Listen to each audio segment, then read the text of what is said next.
तो चौधरी राकेश जी, आप लोगों ने तय कर लिया है क्या कि आपको विभाजनकारी बयानों के माध्यम से ही सियासत करनी है?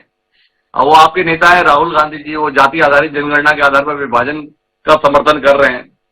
अब आप भी जो है उत्तर भारत और गुजरात के संदर्भ में विभाजन की दलीलें दे रहे हैं। वह ऐसा फैसला तो गुजरात से आने वाले अमित शाह और नरेंद्र मोदी जी के द्वारा स्वयं गुजरात की सियासत के संदर्भ में भी किया गया। गुजरात में उन्होंने यहां पर तो फिर भी बख्श दिया। भाई कम से कम शिवराज सिंह जी के मंत्रिमंडल के 6 चेहरे तो आज शपथ ले लिए। उससे पहले रमन सिंह जी के मंत्रिमंडल के 5 चेहरे तो कम से कम शपथ लिए थे। गुजरात में तो जब विजय रूपाणी को बदला गया तो एक भी पुराना चेहरा नहीं शामिल किया गया। तो कम से कम इसमें गुजरात और शेष उत्तर भारत के संदर्भ में तो ये दूरी की बात नहीं आती। पर मेरा सवाल थोड़ा इससे ज्यादा पेचीदा है चौधरी राकेश जी। क्या आपको नहीं लगता है कि भारतीय जनता पार्टी अपनी 163 सीटें जीतने पर मुग्ध नहीं है, बल्कि आगे भी जीत बनी रहे इसकी तैयारी कर रही है?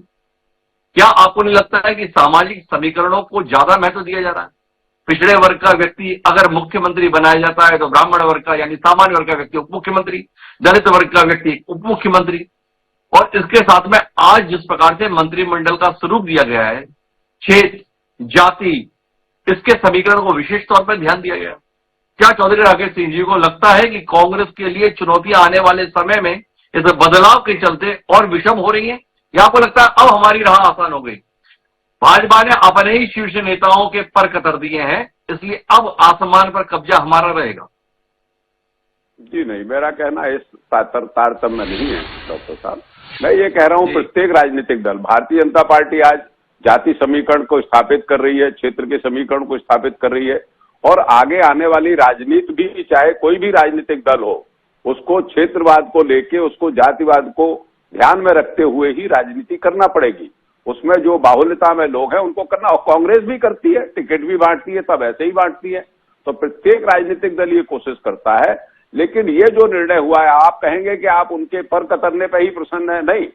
मेरे चूंकि वो मित्रवत लोग हैं और उनकी ये दुर्दशा जो हुई है मध्य प्रदेश की राजनीति में, भारतीय जनता पार्टी, आप नाम ले रहे थे अभी आदरणीय हमारे गोपाल भार्गव जी का, मुझसे भी सीनियर थे, 85 से लगातार बन के आए। अब मैं ये कहूं कि गोपाल भार्गव जी, उन्होंने कहा, उनके गुरु ने कहा है कि मुख्यमंत्री बनोगे इस बार और लड़ लो। अरे वो गुरु से पूछने के बजाय मोदी जी से पूछ लेते, अमित शाह से पूछ लेते कि मैं क्या बनूंगा, क्या पुनः मूस का भव हो जाऊंगा, काहे के लिए चुनाव लड़े। ये जो प्रसंग है वो इस बाबत है कि स्थापित नेताओं को उनके कद कम कर देना और जो घुटने के बल चलने वाले लोग हैं उनको लाके सत्ता में बिठा देना किसी भी राजनीतिक दल की मैं बहुत ज्यादा प्रशंसा नहीं करता हूं।